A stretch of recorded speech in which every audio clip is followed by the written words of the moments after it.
পুরা নতুন ব্লগ নিয়ে চলে আসলাম। আজকে বট রান্না করব।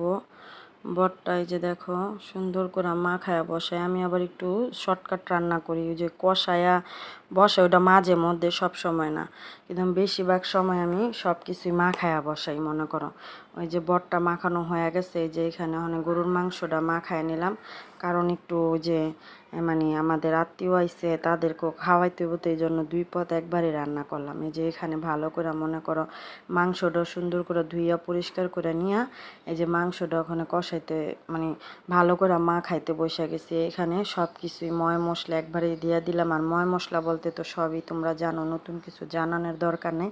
তারপর যদি কারো জানার ইচ্ছা থাকে জানাবা কমেন্ট করে।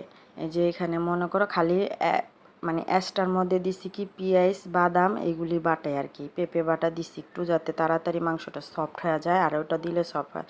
এই যে এখানে কদু দিয়া নিরামিষ রান্না করলাম। কদু এবং নিরামিষ একসাথেই মনে করো ওই যে সিদ্ধ করে নিছি, হয়ে গেছে গাই। যে এখন বাগার দিয়া নিব নিরামিষটা। এই যে বাগার দিয়া নিলাম এই যে এখানে। আর ওই চুলায় মনে করো ভাত বসায়া দিছি। মনে করো এই যে ভাতটাও হয়ে গেছে, একটু ধনিয়া পাতা আবার দিয়ে দিলাম। আর বাগারের মধ্যে একটু কালি জিরা দিছি, শুকনা মরিচ দিছি, খাইতে খুব ঘ্রাণ লাগে। কালি জিরাটা যখন দাঁতের মধ্যে পরে একটা কামড় লাগে না, তখন খুবই মজা লাগে মনে করো। আর আমাদের ঘরে তো এইগুলি সবাই পছন্দ করে। এই নিরামিষটা তো মনে করো রাঁধছি কি মনে করো একবেলাই শেষ হয়ে গেছে। মেহমানরাও খাইছে শেষ, আমরাও খাইছি শেষ। পরে যে এখানে বট এগুলিও বসায় দিছি, এগুলিও মনে করো হয়ে আইছে। এই যে মাংসটা দেখো, মাংসটা ওই যে এখানে হইতাছে আস্তে আস্তে।